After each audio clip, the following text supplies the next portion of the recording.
Coming up, SpaceX video. MRO sniffs out a beagle. And joining us live is Bill Dunford from Riding with Robots. All that and more on this episode of Tomorrow.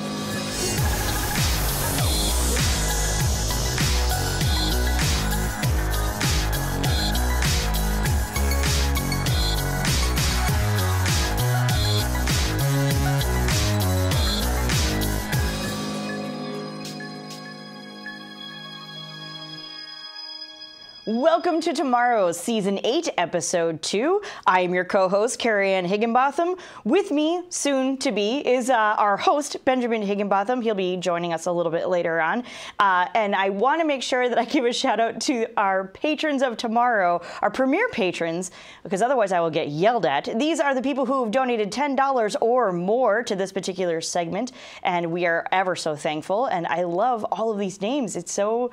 Oh my goodness, it's so amazing, and I'm in complete awe. Thank you guys. And actually, as a quick side note, these patrons, as well as all the other patrons that we're going to be featuring in this episode a little bit later on, have helped us to become the top 100 most sponsored people on Patreon. Is that correct, Ben? That's correct. Woohoo! Something along those lines, of which I have been told that we are supposed to get cookies. So as soon as we receive those cookies, we'll be breaking them into many, many pieces for each and every single one of you. And I apologize if it just becomes crumbs by the time it gets to you in the mail. But again, we show our gratitude in any way that we can to you guys. So here we are. We are getting started with our first interview for this particular episode. Coming at you, we have Bill Dunford, who is the creator and author of Riding with Robots on the High Frontier blog. Welcome, Bill. Hi, I'm so excited to be here. And we are so excited to have you. Oh my goodness. Okay, so creator and author of Riding with Robots on the High Frontier blog, which is quite a mouthful, which is why most people, I assume, just condense it down to Riding with Robots. That's right. Right? So what are some of the things, first of all, hi, tell me a little bit about yourself. How did you get started doing this? Hi, I know that you guys are mostly talking about human spaceflight, but the exciting thing is we are really in a golden era of robotic space exploration. We have missions carrying on right now at Mercury, Venus, well, up until very recently, the Moon, Mars, Saturn, asteroid belt, on the way to Pluto, on the way out of the solar system. It's just an incredibly exciting time in space exploration right now. We are all over the solar system and beyond. And I started Riding with Robots because there are, in fact, so many missions and so many websites that I wanted to create a single spot where people could just go and follow along with these missions, right along and almost in real time with these missions, because as long as you've got an internet connection, you can follow along with the robots. You can go to Mars, you can go to Saturn, and because these missions are posting pictures, almost every day, and so it's just an amazing time to follow along with the exploration that's happening, and that was the idea behind Riding with Robots, and it's just grown ever since. That's so awesome. I love it. And you got this started right around 2005. Is that correct? Yeah, that's right. So you've been doing this way longer than we have anyhow. Started out as a dashboard widget in iOS, and Apple featured it on the homepage, and it got a lot of attention. And then I had my own little podcast, just audio and still photos only back in the day. And that also got featured on the iTunes homepage, and that's just sort of where it took off from there.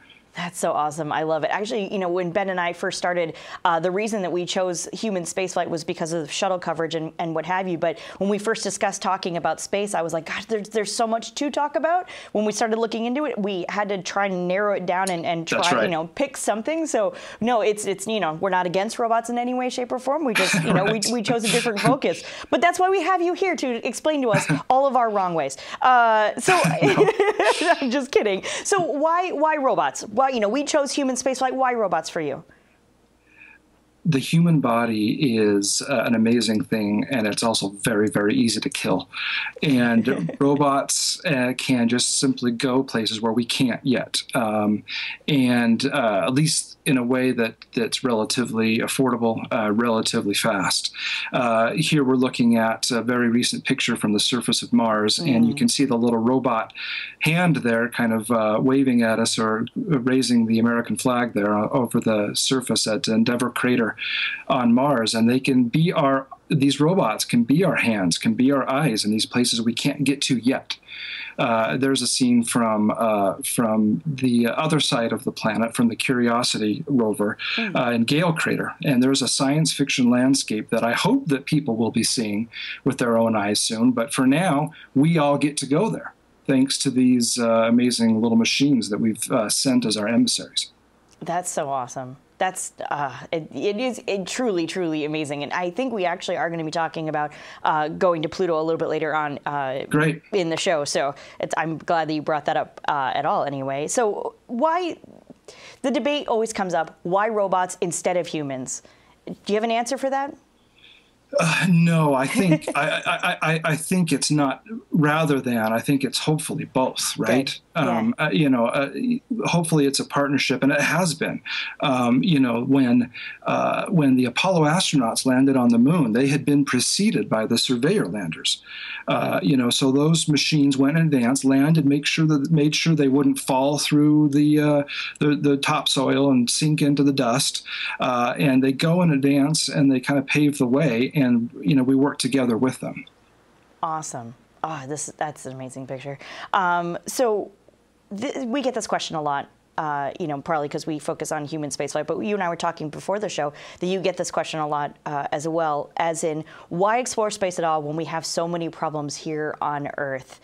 And you and I were discussing that you have a page on one of the many pages on your webpage that sort of discusses this in a lot of depth. But if you can give us a slightly shortened version, what would you have an answer for that?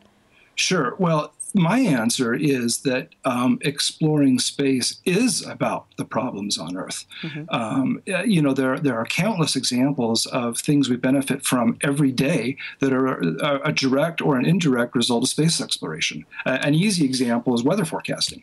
If there's a hurricane, thousands of lives can be saved by satellite imagery showing as the storm as it moves in advance. And that's space. Those satellites are in space. All that technology came from space exploration. There are many other examples that you use every day: solar panels, medical techniques, medical imaging. There are things that if we didn't have, we would miss, and not even realizing, most people, that those things are a result of space exploration. It's jobs, it's industry, it's communication, it's and especially the environment. Understanding how the Earth works. What it comes down to, Carrie Ann, is that the Earth is a planet. Mm-hmm. And the more we understand the other planets, the better we can understand our own. So there are a lot of missions that are studying the Earth directly, and even the ones that are studying other planets are helping us by comparison understand how atmospheres work and climate change and all these things that we're learning about. Space exploration is a big part of that. You really can't separate environmentalism with space exploration, because there are so many ways that it helps us understand how natural system work. So I hope that makes sense. Oh, yeah. No, I was just thinking, that's so eloquent. I love that. I don't know about that. If you want to see the longer answer, if you go to writingwithrobots.org/Earth, mm-hmm. You can see a lot more in depth about that. Just my take on it, but yeah. Perfect. No, I love it. It's awesome. Oh, you've got a couple other URLs on there, yes? Yes, that's right. Oh, there you go. Okay, so what are some of your favorite missions? Oh, that's but it's hard to choose, and maybe a little bit impolitic to answer that since I work for NASA. But I suppose I will say that I think I'm allowed to have a little bit of a favorite with the Curiosity rover, because I was there, as some of your team was, to see the launch. A couple of years ago, I was there. I saw the Atlas V rocket head out and set sail for Mars. That was an incredible privilege and something I'll never forget. So I have a little bit of a soft spot for that mission. But they're all they're me. They're. I'll tell you one thing. If there's a mission that I maybe thought was boring, mm-hmm. When I go and learn more about it, and I see the pictures it's returning, and I see the science returning, I've learned there is no such thing as a boring mission. They're all doing incredible things in their own. It's very hard to choose. Totally agree. It's one of those funny things where, especially when people seem to think that, NASA has just shut down, obviously, because they're not flying astronauts anymore. And you have to try to explain that, no, they may not be flying astronauts anymore, but they haven't shut down. There's a lot of planetary science that's going on. And, well, what do you mean? I can't understand. And you start to sort of explain some of those things. Juno was one of my more recent favorites, but again, a bias, because we got to sit down with one of their scientists, and he was just explaining all of these different things to us that I had absolutely no idea of. And yeah, you start to really have an appreciation for each and every mission is completely different, but still a little bit the same, and just so fascinating, every single one of them. So I totally understand. I totally understand. We did have a question from the community from Quarkspin, who is one of our loyal followers, who said, what kind of Europa mission would riding robots like to see? Orbiter, lander, rover combo, and why? Well, if you ask me what I want, all of the above, obviously. There are a few things going on with Europa. If you don't know, Europa is this amazing place because it's a moon of Jupiter, kind of a planet-sized moon. There it is. And it has this icy shell, and beneath that shell we have a lot of evidence that there is a large liquid ocean. In fact, this ocean is bigger than all of Earth's oceans combined. So you've got this kind of crunchy outside and tasty ocean in the middle of this moon. And the reason that's exciting is because on Earth, anywhere there's water, anywhere, under a glacier, deep down in a mine, at the bottom of the ocean, North Pole, anywhere you go on Earth, if there's water, there's life. Now, we don't know that there's life on Europa, obviously, but it's a good place to go and look and see if maybe there is. Who knows what's swimming in those oceans? Europa's difficult. It's far away. It's Jupiter. There's a lot of radiation from Jupiter. You have to really harden a spacecraft to go there, but there are a few on their way. There is a European mission called JUICE. I'll probably get the acronym wrong, is the Jupiter Icy Moons Explorer. It's not launching until 2022, but when it gets there, it will study Europa and also Ganymede, which is also thought to maybe have a subsurface ocean. NASA has a proposal mission right now called the Europa Clipper. And it has not been approved or anything. It's just a proposal. It's being looked at. But the Europa Clipper would go and orbit Europa and specifically study it. There are no landers in the works right now, but hopefully there could be, because some of the material from this ocean could actually be on the surface where it has welled up over time. So a lander someday would be incredible. There are also missions being thought about, being proposed to go to Enceladus. And if you have that image of Enceladus, this is a moon of Saturn. It also has, there it is, it also has a subsurface ocean. The difference between Europa and Enceladus is that Europa may at times have vents that are coming up, plumes of material coming up, but they're thinner, a little bit hard to see. As you can see with Europa, it also has this subsurface ocean, which it's venting into space. 24 hours a day. You can see those plumes coming up from near the South Pole of the moon. So if you were to fly a spacecraft right through those plumes, you might be able to sample them and see if there's any evidence there. The Cassini spacecraft has done this. It wasn't designed to do it because we had no idea that those things were there before it launched. It was a total mind blower that this little icy moon was active and had these spewing geysers going out into space. But Cassini's flown out through them. It's going to do it again, and it's learned a little bit about them. And there's some interesting chemistry going on there. So there are some intriguing targets out there with Europa, Enceladus, and other icy moons that have these subsurface oceans. Awesome. So usually when we have somebody who's more involved in human spaceflight, one of our ending questions always has been, at least in the past, what's your favorite orbiter? But because you're kind of doing a little bit different thing, we did actually have a question in the chat room, I believe from Big B, asking which one is your favorite robot? Oh, again, it's so hard The Mars rovers are easy to love because it's easy to think of them as living creatures. They have heads and eyes, and NASA's outreach teams have done such a great job giving them personalities, and they tweet, and it's easy to think of them as living creatures, which they almost are. I mean, because they have a great deal of intelligence on board. They can drive autonomously and do a lot on their own, and plus they're also intelligent in the sense that they're us. They're not just machines. They also represent their human controllers on the ground, and all of us who are riding along with them. I love Messenger at Mercury. It doesn't get a lot of attention, but returns beautiful pictures. I think that we have some of those too. There they are. I mean, Mercury is this dead, cold place, and yet for an ugly, dead, cold place, it sure is beautiful. I mean, look at these images that it returns. I love Cassini because it's just an incredibly audacious mission. Oh, they all are. It's really hard to choose. Yeah, that was just the other day. You can see the date on there. That's an amazing mission, only going to get more so in the last couple of years. It has less left. I can't pick. There's so many. If you go to solarsystem.nasa.gov or to my site at writingwithrobots.org, you'll see them all. Perfect. All right. So again, ending question here. Where can people get more information about you, your work online, writing with robots, et cetera, et cetera? Give it to me. If you want to throw up those addresses, there they are. Solarsystem.nasa.gov. I work with that team. I do some social media and writing for that group, and that's sort of a living encyclopedia of all the missions of all time. You can go back and forwards through time and space, and all the missions, both the U.S. and the others, are there. It's a little bit like Hitchhiker's Guide to the Solar System. It's a kind of a growing encyclopedia there. eyes.nasa.gov. 3D real-time simulation of the entire solar system and all the missions. Definitely go try that out and fly through the planets. Planetary.org, I guest blog for the Planetary Society.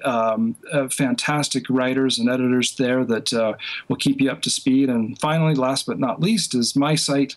And if you go there, all of these URLs there are portals that will let you get on the trail and ride along with the robots. Awesome.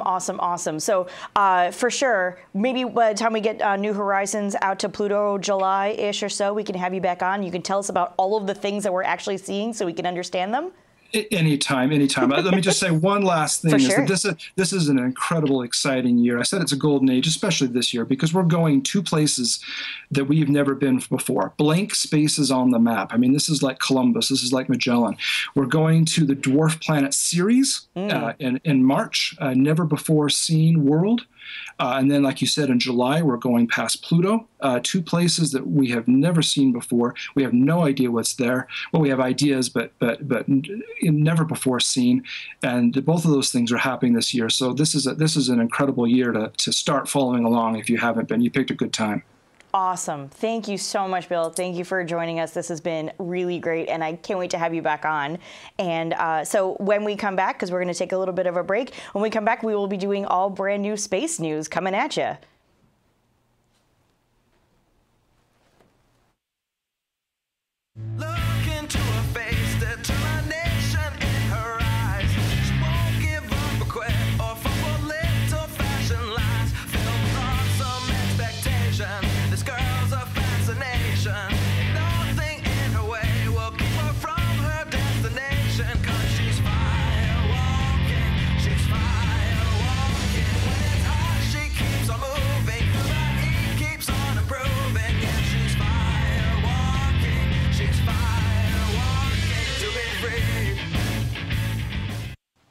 And welcome back to Tomorrow. I want to thank all of the patrons of Tomorrow who help make this specific episode. You apparently need to do this because I can't do it anymore.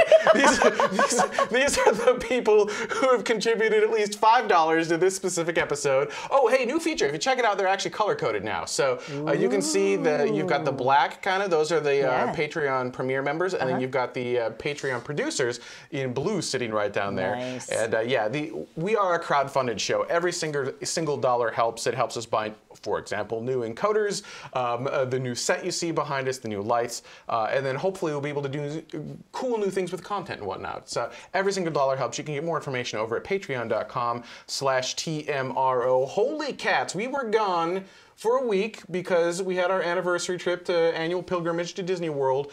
So much news, and SpaceX surprised me, so we need to bring Space Mike on right away and talk about a little video they released. Mike, tell me, what the heck?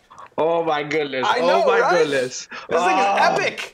It is so epic, and any other company or any other country, I don't think would ever release a video like this. So with their landing attempt, where they kind of had the failed landing attempt on the barge, they released video of it, and oh my gosh, it is amazing. According to what the company and Elon Musk have been saying, everything was going perfectly well until just moments before, right here. Oh, slow-mo.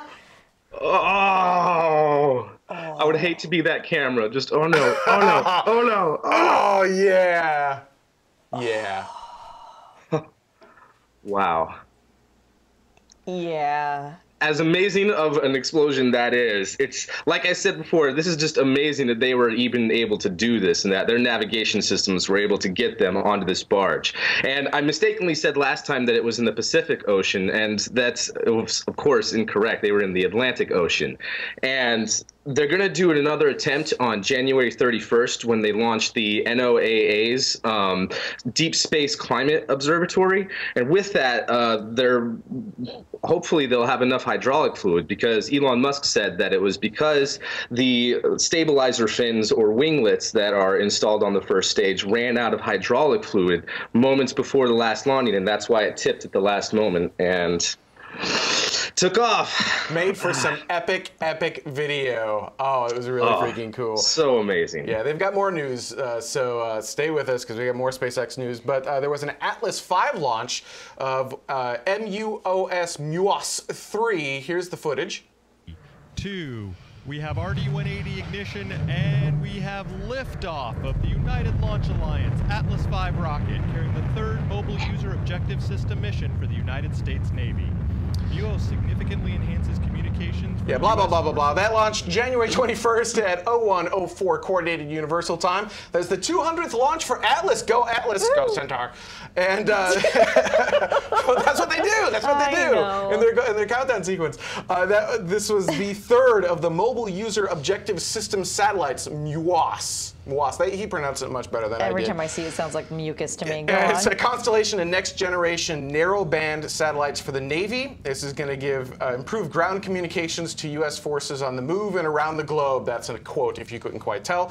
And this was an Atlas V 551 config, which means it is a bit of a beast. What does that mean? The first 5 means it's a 5-meter fairing, so it's the larger of the two potential payload fairings. The second 5 means it's 5 solid rocket motors. From 0 to 5, those are the numbers you can have. So it had the maximum number of solid motors on the boost stage, and then 1 Centaur engine. I don't believe they've actually flown a 2 series at the end, like, ever. I could be mistaken, but I think Like a 552 config? I don't think that's ever flown. Copy. Yeah, and I don't think a 4 anything 2 has flown either. I might be mistaken, but I don't ever remember seeing something end in a 2, although I know there is a 2 series coming up in like 2016, 2017. So there you go. That happened, like I said, January 21st of this last week. So pretty. So speaking of launches or upcoming launches or potential launches or things launching from a space launch center, a space launch complex, we'll go that way. See, Carrie-Ann's back into co-host mode. The Moon Express Incorporated, along with Space Florida, made an announcement about how they have made an agreement to use Space Launch Complex 36. That's what I'm trying to say. 36. There's the vehicle. Yeah, this is some of the testing that they previously have been doing at Kennedy Space Center, and now they are going to be moving over to the very close by Cape Canaveral United States Air Force Space Launch Complex, Slick 36. This particular Space Launch Complex has previously hosted Atlas launches from 1962 to 2005. What they want to be doing, it looks like Mickey ears, what they want to be doing... You just got back from Disney. I know. Spacecraft development and flight operations as early as 2015, which, by the way, that's this year. Oh, that's the blockhouse. That's what you're looking at right there. So cool. Yeah, so I think... It looks like Space Mountain, not gonna lie. Didn't Rich just talk about like using that kind of as a surface to like put the rovers on and kind of use it as a testing ground? I may have misread that article. I think you did. Okay, because I read about 8 times trying to get something interesting out of it. Anyway. That's, by the way, that's Slick 36 when they're tearing down the old mobile service structure. Oh, you mean it's just not like the Leaning Tower of Pisa? No, just, that would be a terrible way to launch a rocket. So in case you are unfamiliar with Moon Express Incorporated, or MoonX as they like to be called, what they wanted to be doing is sending a series of robotic missions to the moon, asteroids, and to the moons of Mars, which is really exciting. They're basically looking for a lower cost, effective way to use any of the resources that could be found on the moon, asteroids, and or the moons of Mars. It's very specifically going to the moons of Mars, not to Mars, because everyone else is going to Mars. So anyhow, so yeah, they're doing some really exciting things, looking at potential resources off-world. Yeah, hopefully water. Water will be the most valuable resource in our new spacefaring economy. You know, if you thought that coverage of F9 coming back down and landing was epic, there's some also epic space news out of SpaceX this last week with SpaceX and Google might take that one away. That's right. Google and another company, Fidelity, have donated approximately $1 billion in funding rounds that SpaceX has done. And that means that Google and this company, Fidelity, own just a little bit under 10% of SpaceX now, which is now valued at $10 billion. The reason that they have invested $1 billion is because they are trying to fund the development for SpaceX to develop communication satellites to enable internet access to parts of the world where it currently is inaccessible, and to also increase the strength of where internet is already accessible across the globe. And this is something that Google it's been an ongoing project for Google to be able to get internet access to places on the earth that it's not already accessible. And this kind of has a dual use for Elon Musk, and it's nothing official, but he's kind of hoping that these communication satellites will be able to complete the goal that Google is funding this for, but to also be the first part of a Mars communication relay system. And that would just be able to enable all sorts of things for SpaceX and all these other companies if those broadbands are shared, you know, to enable Moon Express to go to the moons and Mars, and to enable more countries to start going to Mars and to the moon and to everywhere else in the solar system. So very good, very epic news for getting more things off planet. Yeah, and one point of clarification, and I think you did clarify, invested, not donated. Big difference between the two. Yeah, so absolutely, they invested. Yep. That gives them ownership in the company. Yep, you got it. So moving right along, Orbital, they had issues with the Antares and a rapid unscheduled disassembly late last year. That was not very good. It was most likely due to the engines, probably the turbo pump. We're still waiting for a full analysis on that. Regardless, they're going to be launching aboard an Atlas V at least once, more if necessary, but they want to get the Antares rocket flying again, and for that they're going to need new engines. And here you go. This is actually the RD-191 that you're looking at. This is not the engine they are going to be using, but this is the closest picture I could get. It's a close cousin to the RD-181 that they will be using. They've actually got up to a $1 billion contract for 60 Russian-made RD-181. That's the maximum value of the contract. There's a little bit of confusion online because they actually are committing to 20 engines, and so people are saying $1 billion for 20 engines and then you pay more up to the... No. If they get all 60 engines, it will be a $1 billion contract. That's how that will work. This is going to replace their old AJ-26 engines that was from the really scary old N-1 moon rocket that Russia was working on, which never actually made it to the moon. Like I said, it's a modified version of the RD-191, which is what you're looking at right there. And although I don't think it'll be quite painted as white as it is right there. They also describe it does look nice, but I don't think that's actually how it's going to fly. It does look like it is, I'm sorry, describe it as a modernized, less powerful cousin to the dual-chamber RD-180 engine, and that's what you use on the Atlas V rocket. And the first launch of a rocket with these installed in it is scheduled for 2016, so not that long from now, to switch out from the old engines to the new engines, the RD-181. Basically, Russia's kind of standardizing on this new platform, and this is kind of that engine platform. It's the core, the RD-191 is the core of their new rockets, and then they're just kind of tweaking a few things and sending it over to the US. So great news for Orbital. Hopefully they'll be able to get Antares up and running so they can get their Cygnus spacecraft back up to the International Space Station. But again, this is not required for that because they will launch Cygnus on top of at least one Atlas V. If they need more, they have options for more as well. Oh, this was a cool one. Beagle 2. Beagle 2! We found Beagle 2, you guys, which is so exciting. Beagle 2, which had lost communication in December, I want to say it was Christmas, 2003. It was launched by the European Space Agency's Mars Express and had not been heard of since Christmas of 2003. And January 16th of 2015, NASA's Mars Reconnaissance Orbiter found it. It's partially deployed. Found it! Found it! So cute. It's a cute little thing. But yeah, partially deployed, which is a really exciting thing. I kind of a cute little thing because it has the name Beagle. Beagle 2? Yeah, probably. All right. Doesn't matter. But anyway, so the chief executive of the United Kingdom Space Agency, David Parker, said, quote, "The history of space exploration is marked by both success and failure. This finding makes the case that Beagle 2 was more of a success than we previously knew and undoubtedly an important step in Europe's continuing exploration of Mars." And I think cute. Yeah, there you go. There's one more image. Yeah, that's really my close. favorite. That's the one. Yeah, I like that one a lot. It looks like it has ears. Also, good job. That was MRO, right? Yep, MRO. Good job, MRO. Great imagery there. Holy cats, man. That's amazing. Yeah. All right. Super exciting. More SpaceX news. The good thing we have Space Mike just like on standby this week. SpaceX and the Air Force. That's right. SpaceX and the Air Force have come to an agreement on the EELV program, the Expendable Evolvable Launch Vehicle program that mainly has been dominated by United Launch Alliance with the Delta and Atlas families of rockets. And all of that is for DoD and national security payloads. And the Air Force signed a 36-core block buy with United Launch Alliance not too long ago that pretty much excluded SpaceX from any future launches for the time being. And they originally had 14 missions that they were going to compete for other companies to try to be able to get in on that program, of course, SpaceX. But up to this point, the Air Force was giving SpaceX guidelines, but wasn't taking an active cooperation in helping them to meet the qualifications for that program.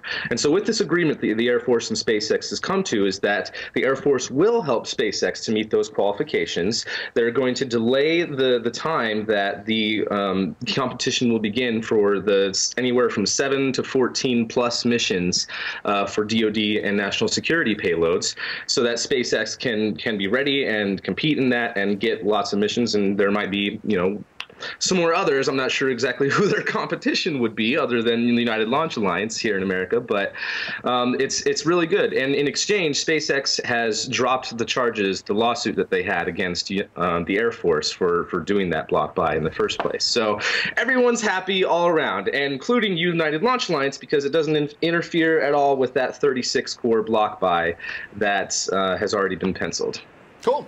And we got two more quick stories before we go to break. The first is that the Orion launch that happened late last year, it was for the most part flawless except for one little snag, and this is what it looks like. You see those two balloons on Orion at the top? Well, there should be 5 of them inflated right there. Wow. This was really the only problem. It was a beautiful, beautiful flight. Those are the self-righting flotation system, and they will likely need to redesign that system. It only partially engaged as it splashed down over in the Pacific Ocean. They're designed to flip Orion over, so if you come down upside down and there's a problem, those will inflate. Well, they always inflate whether you're upside down or right side up, but they'll inflate and then they'll flip you right side up and you'll be good. Now, it wasn't an issue for this flight because they landed in stable 1. You may remember that from like Apollo 13, or if you ever watch any of the old Apollo landings, they're stable 1, indicating they're right side up. But if there was a problem, they would need the system to work. They think the problem is with the what do they use? Helium, I think, is the gas they used. It's a 5,000 pounds per square inch system, and they've got like threaded areas, and they think they just leaked helium, and it just wasn't able to. Yeah. Hang on, let me check my notes. There was like they actually, I think I put in here. 2 bags lost pressure after inflation, and then one of them never filled at all. So those 3 of the 5 never actually worked. So hopefully they'll get that worked out. I'm sure they will, and this is why you test, right? This was a test flight. This isn't critical to that particular mission, but it's good for them to find it now. Fix it before you put humans on board. Bam, there you go. There you go. And our final story for the week, New Horizons. New Horizons. New Horizons is going to begin Pluto observations. That is an ugly, ugly graphic. What? No, it's you can't read anything on it, but it's pretty. yeah. Oh man. New Horizons launched 9 years ago, and around this July or so, it should be reaching Pluto. It's about the same shape and size of a grand piano, which is kind of fun, and it's there to determine the composition of Pluto's atmosphere. It's going to be taking some pictures. It's going to be reporting back via X-band communication, which is always just sounds nefarious, just because. It's going to be looking at particles of solar wind and density near Pluto, because Pluto is so far away from the sun and has kind of that funky little orbit there. And it's also looking at dust particle concentration anywhere from Uranus all the way out to the Kuiper Belt, which is a very, very big deal because anything we've normally sent out that far can't seemingly look at much past Uranus for whatever reason. We just don't have a lot of good readings anywhere past Uranus, particularly up to the Kuiper Belt, of any dust particles that are going on out there, any solar wind activity, et cetera, concentration, and all of that other fun stuff. So there's a lot of fun things that are going on with New Horizons, and hopefully we'll have Bill on back to explain most of it to us. All right, we're going to take a quick break. When we come back, we've got a Kickstarter campaign we're going to be talking about, which you can help on, and we have also got comments from our last show. Stay tuned. We'll be right back. I think we shouldn't be too timid to say, for example, that by the end of this century we're going to put a man on Mars. That's my judgment.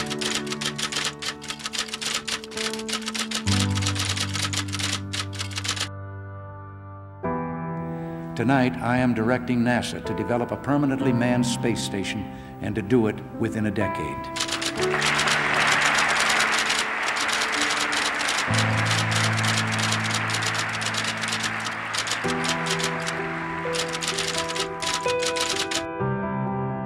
A journey to another planet, a manned mission to Mars.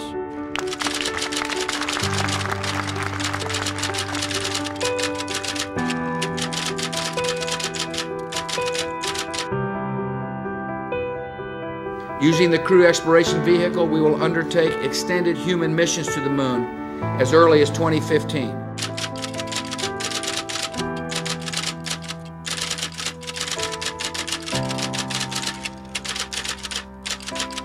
Last month, we launched a new spacecraft as part of a re-energized space program that will send American astronauts to Mars.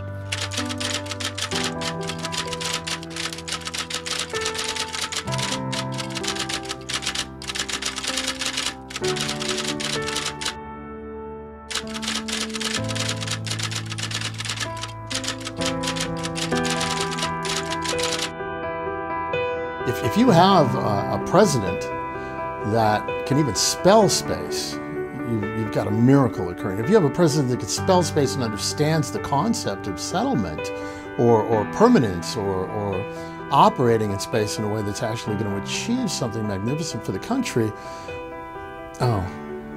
we've never had a president like that.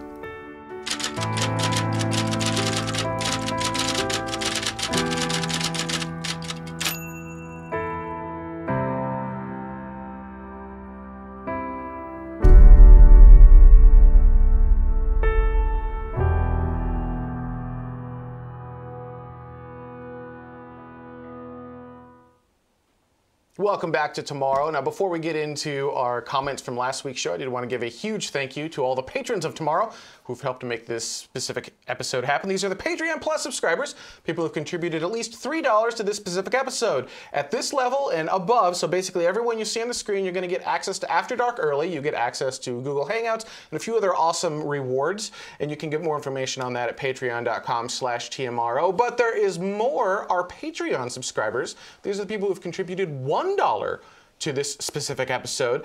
Every single dollar helps. So less than a cup of coffee each week can help produce a show about space. How awesome is that? Once again, more information on that over at patreon.com/TMRO. All right, let's go ahead and get started with some comments from our last show. This first one comes from Iris on Twitter, who says, check out the document. A little bit of a tease. We figured out what we're doing already there. Check out the documentary coming soon, around May. It's called Fight for Space. And so, absolutely, this is a Kickstarter campaign going on. And to talk about the Kickstarter campaign, we've brought on the director and producer of Fight for Space, Paul Hildebrandt. So, Paul, talk to us a little bit about what Fight for Space is about.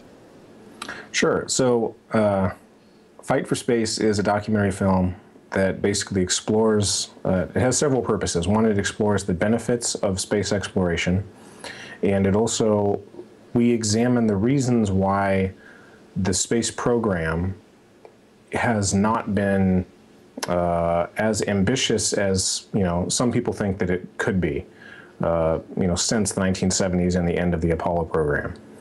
And what the film does is it goes through history and looks at these various programs and why they were canceled or why they didn't end up as, being quite as ambitious as everybody wanted them to be.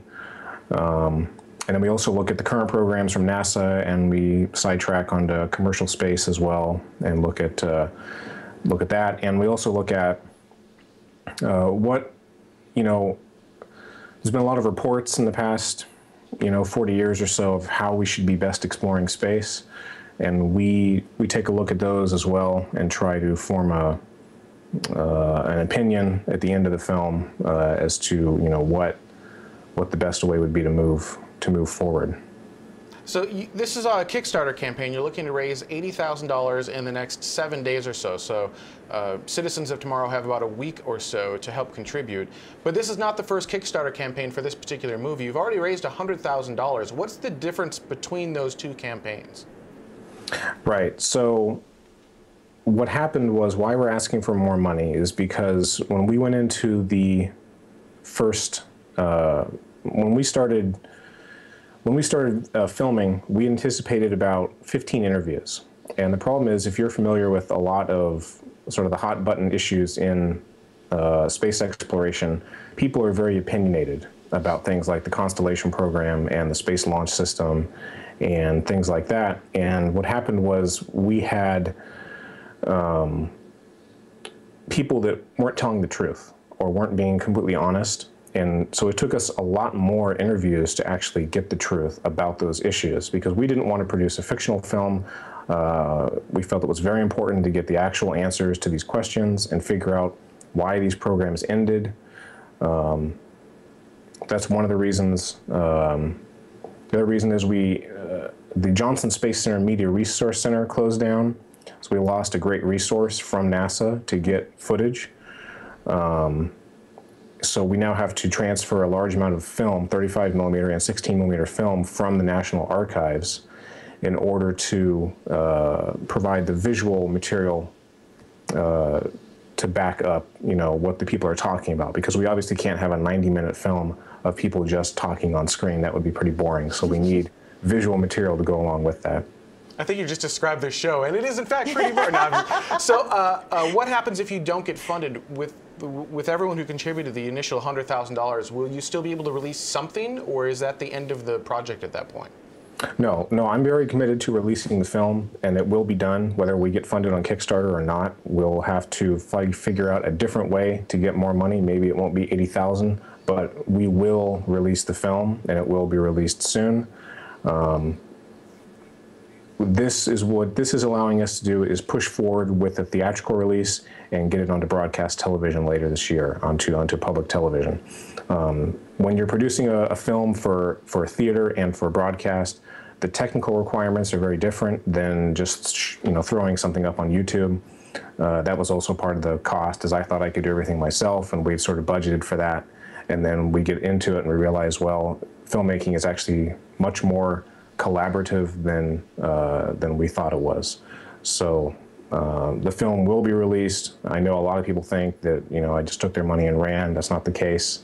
the film will be released. 2.5 years roughly of my life have been spent on it, so I very much want to have it out there. What are some of the risks with the current Kickstarter campaign, right? So if you do get funded, what would prevent you from continuing to move forward that maybe would just be a huge roadblock? If we do get funded? Yeah, let's say you did get funded, what would some of the risks, because there's a risk to every campaign, right? You just can't avoid risks. So what are some of the risks that people should know about if you do get funded to preventing the movie from coming out, or to maybe one of the goals not being accomplished, like a 35mm transfer or something like that? Mm-hmm. So this time around, I've talked with a lot of people in industry, people that work in public television, people that do DCP transfers, which is how you get it into a theater, into a digital projection. We've also talked with the people at the National Archives, talked with people at the NASA Media Centers and the Presidential Archives and things like that. So I've budgeted very carefully this time, and we're not flying around getting more interviews. That's done. The editing is pretty much done. It's the technical expense, and to produce the music is also something that increased in cost a lot. So we have a pretty firm quote on the music. So we've budgeted very carefully this time to get everything done quickly and within the budget. So I don't see that there is any chance of it not happening. So we're all space geeks. We all love funding other space geek type movies and whatnot, and any programming. What can we as space geeks do to get other people excited about this and get them contributing? Because you've only got 7 days left. Mm-hmm, mm-hmm. So we only have 7 days left, but we funded our first campaign in 5 days back in 2012. So I think if we get enough people excited about it, we can definitely make the goal and get the film done. The thing that I could ask everybody to do would be just to share it on Facebook and Twitter, tell your friends about it, contribute yourself if you can, and hopefully we can get it funded in this next week and get it done. The movie is called Fight for Space. How can people find it on Kickstarter? Go on Kickstarter, click on film, and we're one of the top featured ones there. Or you can go to fightforspace.com, and we have a link to the Kickstarter on the homepage. Paul, awesome. Thank you so much. I think it's actually going to be great. I'm super excited for it. We've backed it. Hopefully the citizens of tomorrow will back it as well. And we're really excited to see what you come up with. This is an important story that I hope gets told. And thank you for taking time out of your Saturday to come on the show and talk about your campaign. Thank you for having me. All right, let's continue down with additional comments from our last show. This one comes from YouTube. It's Yiglik. Is that how you'd say that? Sure. Yes. Basically, the question is the Roku channel going to be fixed? So the answer is yes, absolutely. No. Well, no, not and no. It is in work, right? The way you said that. So here's what happened. We have some good news and some bad news. We moved from Space Vidcast over to Tomorrow, and in doing so, we finally migrated all of our resources, and some of the resources that drove the Roku Space Vidcast channel, specifically the old Epic stuff, went away, and when that happened, it broke the channel. Oops. And it went away in such a way that I can't bring it back. So the channel doesn't load if you have a Roku right now. It just goes to the Space Vidcast splash screen. We did submit, we being Pete, because he's freaking awesome. He runs our Roku channel. He's amazing. I cannot say enough awesome things about Pete. But he has submitted the new version. He submitted it a while ago. I do not know what is taking them so long, but the new Tomorrow branded channel. They're gonna keep looking at it tomorrow. They'll get to it tomorrow. I guess so. The new channel, it has been submitted. It does fix that issue. You'll be able to watch your content. It will be called Tomorrow now, so it'll match the rest of the branding. It does get rid of all the old Epic stuff, so it will be a little bit sleeker and cleaner. The same basic navigation and whatnot. But yeah, hopefully soon. They said a couple weeks ago that it would take a couple more weeks for the initial review, and that doesn't even mean changes, so we could be a month away, we could be a day away. I really don't know, but it's in work, and hopefully it will happen sometime soonish. All right, from Phoenix 84118 on YouTube as well. Ooh, so 8 seasons, and today is the first I've heard of this show. You need more marketing. Yeah, okay, I don't disagree. I would love to know, I feel like that's a common problem with Tomorrow, is it's a discovery issue, right? So once you find us, we're generally fairly sticky, meaning that most people who find us, I think, based on some of the data I have, will kind of stick around, right? The chat, especially the people who join live in the chat room, you guys are awesome. You're the lifeblood of this show. Yeah. And you're just chatting, like correcting me, telling me what I've got right or wrong. But there's more marketing that needs to happen so more people can discover us. And I'd love your feedback on what we can do better to get the word out about Tomorrow. Do we do a Google AdWords campaign? Do we do some sort of normal, everyday, traditional marketing? Is there something we should do online? I'm looking at maybe getting with additional YouTubers and like with complementary channels and doing stuff like that, but there aren't a whole lot of space channels, so maybe science. I don't know. What are your ideas? How do you think we should better market the show? I would love to hear what you think, because the more people we get watching, the more people we can get excited about space, the more people we get excited about space, the more change for good that we can make in this particular industry, I think.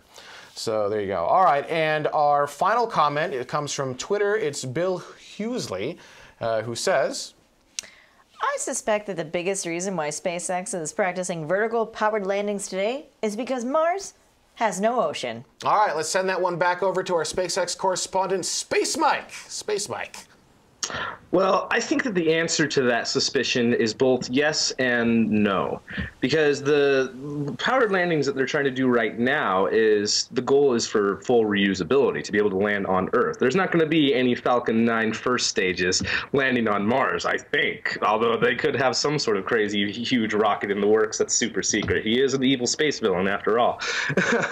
But for Mars, the goal of the reusability program is to have the first stage and the second stage be able to land back on Earth, and eventually the Dragon capsule as well. So they might be landing Dragon capsules like Mars 1 wants to do with those that sort of powered descent. But what they're doing today, I think, is mainly just for the reusability program, and will help and teach them lots of things for Mars, but mainly for returning to Earth. Cool. All right, that's our show for this week. I'd like to thank everyone so much for watching, and thank you, Space Mike, for coming on and letting us hang up on you multiple times in order to get that Skype channel back. I appreciate that. It's a bit of a pain. We'll get that fixed up. We need to get some Skype talk show stuff. Actually, we'll talk a little bit in After Dark about some of the things that I've got going on, and I think we'll talk about our vacation to Disney World. We're going to have a fun After Dark at this one. Thank you, everyone, so much for watching, and we'll see you next week with special guest Dave Maston. See you in a week.